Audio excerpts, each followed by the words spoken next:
Welcome to my channel. আসসালামু আলাইকুম everyone. আজকে আমি আপনাদের জন্য বানাতে যাচ্ছি পাস্তার একটি রেসিপি। তো চলুন শুরু করা যাক।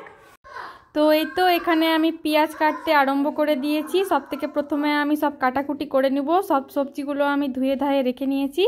এই তো পেঁয়াজ টমেটো কেটে নিলাম আমি। এরপর এখানে ক্যাপসিকাম আর পেঁয়াজ কলিও কেটে নিয়েছি, আর এখানে লঙ্কা আর আলুটাও কেটে নিলাম। আর এই তো এখন আমি এখানে পাস্তাটা সেদ্ধ করে নিব।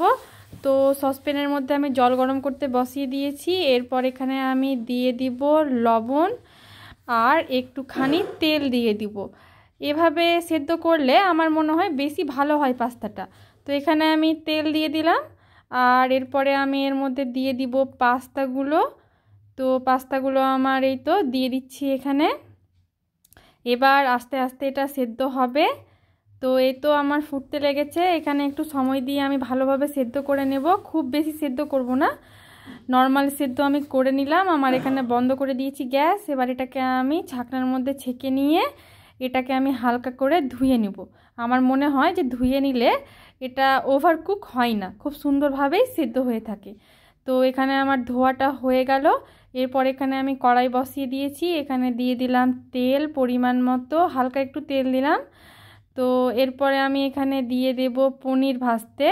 পনিরটা আমি একটু হালকা লবণ আর হলুদ দিয়ে এখানে ভেজে নেব। ফার্স্টে আমি ভেজিটেবল পাস্তা করছি, তাই এখানে পনিরটা আমি দিয়ে দিলাম।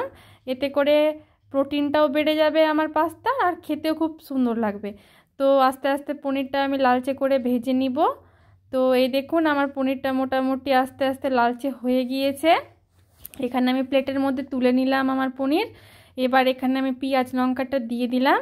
এটাকে ভালো করে হালকাভাবে আমি ভেজে নিব, খুব বেশি লাল করব না, হালকাভাবে ভাজবো এটা আমি। এই তো আমার ভাজা মোটামুটি হয়ে গিয়েছে। তো আমি এরপরে এখানে সব রকম সবজিগুলো দিয়ে দিব। তো এখানে আছে ক্যাপসিকাম, পেঁয়াজ কলি, আলু, টমেটো, গাজর আর রসুনও দিয়ে দিয়েছি সাথে আমি। তো আমি এখানে আলুটা অ্যাড করেছি কারণ আমি আলু খেতে খুব পছন্দ করি। তো আমার জন্য পাস্তাতে আলুটা মাস্ট দরকার হবেই। এখানে আমি দিয়ে দিলাম পরিমাণ মতো লবণ আর হলুদ দিয়ে দিলাম। এরপর এটাকে ভালোভাবে নাড়িয়ে নিচ্ছি। আমি এটা হালকাভাবে একটু নাড়ানোর পর, আলুটা যেহেতু নতুন আলু তো হালকা আমি সেদ্ধ করে নেব। তো এই তো আমার এখানে হালকা একটু সেদ্ধ হয়ে গিয়েছে আমার ভেজিটেবলগুলো। তো এরপর এখানে আমি একটা কাজ ভুলে গিয়েছিলাম, সেটা হলো ডিমটা ভাজতে। তো আমি এই তো হালকা আবার একটু তেল দিয়ে আমার ডিমটা একটু ভেজে নিব। তো এই তো ডিম দিয়ে দিলাম, তাড়াতাড়ি একটু আমি করছি এখানে। তাড়াতাড়ি ডিমটা আমি ভেজে নিব। ভালো করে এটাকে ভেজে নেবেন আপনারা, যাতে গন্ধ না থাকে। আমি আলাদা করেই ভেজে নিচ্ছি। চাইলে আপনারা সবজির সাথেও দিয়ে দিতে পারতেন, কিন্তু আমি এখানে আলাদা করেই সুন্দর করে ভেজে নেব, যাতে গন্ধ না থাকে। এই তো আমার ডিমটাও ভাজা কমপ্লিট হয়ে গেল। এরপর এখানে আমি আবার সবজিগুলো দিয়ে দিলাম। এরপর একে একে এখানে আমি পাস্তাগুলো দিয়ে দিব একের পর এক সব। তো এই তো আমার পাস্তাও আমি দিয়ে দিলাম।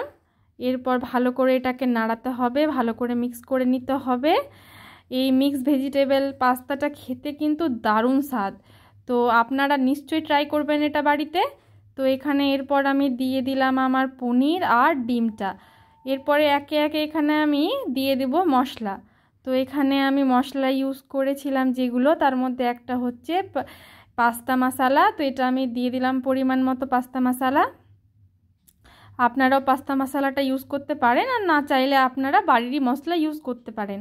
কারণ এখানে আমি দিয়েছিলাম আরও অনেক ধরনের মশলা, যেমন ধনে আর জিরে গুঁড়ো দিয়েছিলাম। এটা আমার বাড়িরই মশলা, আর আমি এটা দিই, আমাকে ভালো লাগে এর টেস্টটা খেতে অনেক। তো এখানে আমি ধনে জিরা দিয়ে দিলাম। এরপরে এখানে আমি দিব, এটাকে ভালো করে প্রথমে নাড়িয়ে নিব। এরপরে এখানে আমি দিয়ে দিলাম সস। তো সয়া সসটা আমি এখানে দিইনি, আপনারা চাইলে দিতে পারেন। তো এটাকে ভালো করে মিক্স করে নিলাম। এরপরে এখানে দিয়ে দিলাম আমি চাট মশলা। তো এই দেখুন আমার পাস্তা রেডি হয়ে গেল। এই তো এরপর আমি আপনাদেরকে খেয়ে দেখিয়ে দিব যে আমার পাস্তাটা কেমন হয়েছে। তো এই তো আমি প্লেটের মধ্যে তুলে নিলাম, সাথে চাও করে নিয়েছিলাম সন্ধ্যার টিফিনের জন্য। তো এই তো আমি পাস্তা খেয়ে আপনাদেরকে রিভিউ